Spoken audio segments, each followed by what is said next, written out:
Big TV భక్తి సమాచారం WhatsApp ఛానల్లో జాయిన్ అవ్వండి. అన్ని విశేషాలు ఎప్పటికప్పుడు తెలుసుకోండి. బిగ్ టీవీ ప్రేక్షకులకు నమస్కారం. శివతత్వం ప్రత్యేక కార్యక్రమానికి సాదర స్వాగతం. ముందుగా బిగ్ టీవీ ప్రేక్షకులందరికీ శివరాత్రి శుభాకాంక్షలు.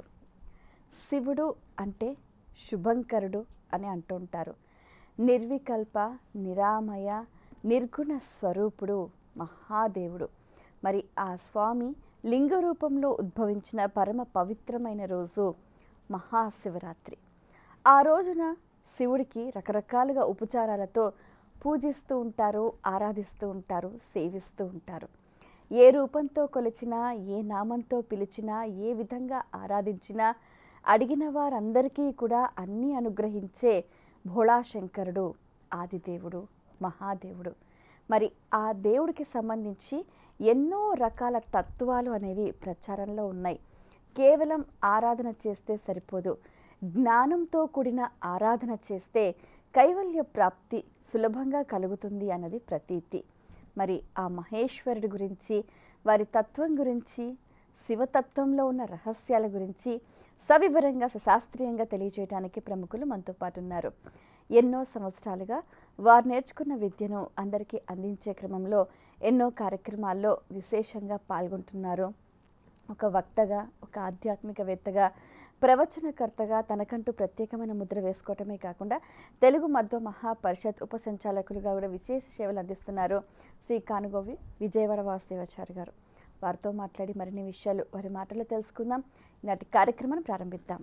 నమస్కారం అండి. నమస్కారం తల్లి. ముందుగా మీకు మహాశివరాత్రి శుభాకాంక్షలు. ధన్యవాదాలమ్మా. ఓకే, అసలు శివతత్వం మనకేం తెలియజేస్తుందండి? శ్రీ గురుభ్యో నమః. ఫణిగణవరభూషః పార్వతీశ్లాఘ్యవేషః ఖలజనకృతరోషః ఖండితాత్మీయదోషః సదరుణగిరివాసః శక్రసూర్యాద్యధీశः పరిహృతభవపాశః పాతు మాం పార్వతీశः. ప్రపంచంలో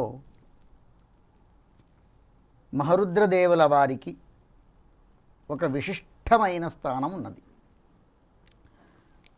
శివతత్వము లేక శివరాత్రి గురించి మనం మాట్లాడుకోవాలి అని అంటే,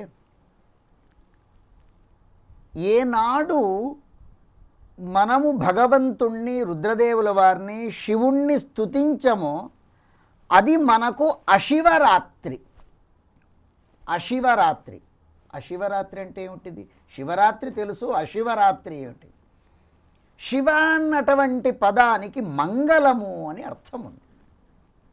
ఏనాడు శివుణ్ణి మనం స్తోత్రం చెయ్యమో, స్తుతి చెయ్యమో అది మనకు అమంగళము. అమంగళం అంటే ఈరోజు నేను అంటే బ్లాక్ డే అని అంటాం కదా, అలాంటిది. శివతత్వము, శివచింతన, రుద్రదేవుల వారి ఉపాసన మన అందరికీ అత్యంత అనివార్యమైనటువంటి. శివరాత్రి ఏదో మాఘమాసంలో వస్తుంది, ఆ త్రయోదశి చతుర్దశి మధ్యలో, ఆనాడు మాత్రమే శివుణ్ణి మనం ఆరాధించాలి, ఆనాడు చేసినంత మాత్రాన మనం శివలోకానికో శివ సాయుధ్యమో ఏదేదో నానా రకరకాల ప్రయోగాలు చేస్తూ ఉంటారు. ఆ రోజు చేస్తే నేను శివభక్తుణ్ణి 364 రోజులు పక్కన పెట్టేసి ఆ ఒక్కరోజు చేసేస్తే నేను ధన్యుణ్ణి, శివుడు నా పక్కనే ఉన్నాడు లేదా నేనే కైలాసంలో ఉన్నాను అన్న భావనకు మనం వెళతాం. అదే జన్మకో శివరాత్రి అని అంటుంటారు కదా. మనకు ఎలా ఉంటుందో సంవత్సరానికి ఒక శివరాత్రి లాగా ఒకసారి శివరాత్రి ఆచరించేస్తే నేనేదో చాలా గొప్ప వ్రతం చేసేసాను అంటే ఇంకా ఏడాది దాకా ఇంకా పని లేదన్నట్టు. అంతే. ఇంకా అంటే అదేదో రీఛార్జ్ లాగా, ఒకసారి మీరు నెలకు ఒకసారి రీఛార్జ్ చేసుకోండి. ఇయర్లీ ప్లానింగ్ తల్లి.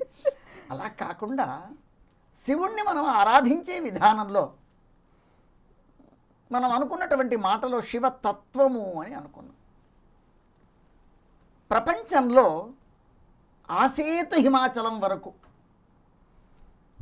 బహుశః శివాలయము లేనటువంటి గ్రామం ఉండదు.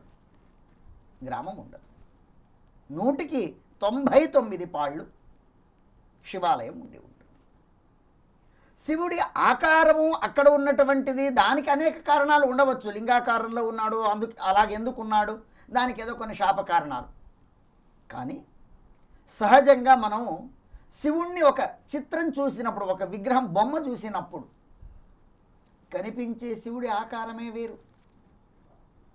గుళ్ళో మీరు చూసే ఆ లింగాకారానికి, భావచిత్రంలో చూసే ఆ మనిషి ఆకారానికి, అసలు శివుడు ఉన్నటువంటి దానికి సంబంధమే లేదు. అందుకనే శివతత్వము మనకు అవసరం. ఇక్కడ లింగాకారం చూడాలా గుళ్ళో, లేక ఆ చిత్రంలో శివుణ్ణి మానవాకారం చూడాలా, లేక శివుడు వేసుకున్నటువంటి ఆ వేషధారణ చూడాలా, ఆయన చెప్పబోయేటువంటి తత్వం చూడాలా. లింగం చూస్తే మనకు వచ్చే ఆలోచనలు వేరు, విగ్రహం చూస్తే వచ్చే ఆలోచనలు వేరు. ఆ విగ్రహాన్ని, దాంట్లో ఉన్నటువంటి తత్వాన్ని తెలుసుకునే విధానం వేరు. For more videos like this, subscribe Big TV channel.